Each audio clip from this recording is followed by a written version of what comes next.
Alors que les nombreux incendies continuent de faire rage en Amazonie et que le président brésilien rejette les critiques sur son éventuelle responsabilité dans la situation actuelle, les scientifiques expliquent de leur côté que ces feux auront un impact à grande échelle.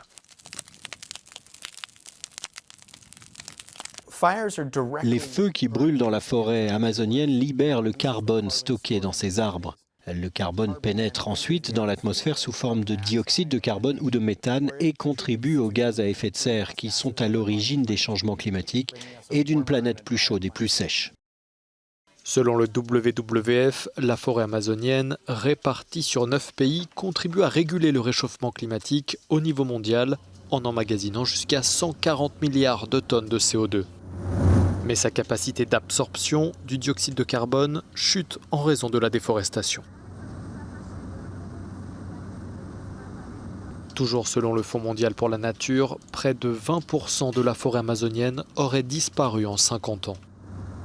Les incendies actuels correspondent à la deuxième étape de la déforestation. Après avoir été déboisé il y a plusieurs mois, le bois est aujourd'hui brûlé, comme le souligne ce scientifique de la NASA.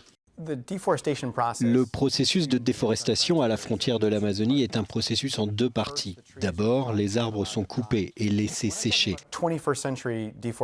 Quand je parle de déforestation au XXIe siècle, je ne parle pas d'une famille qui partirait dans les bois avec une tronçonneuse. Non, je parle de tracteurs qui arrachent les arbres par leurs racines. Ce à quoi nous assistons en ce moment correspond à la deuxième partie du processus.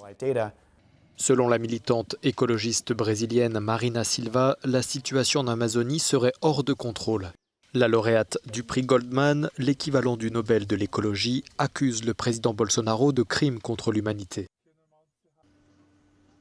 Une fois déforestées, les terres servent notamment à l'élevage ou à l'agriculture intensive comme celle du soja, dont la production serait OGM à 95% et le recours aux pesticides quasi systématique, selon Greenpeace.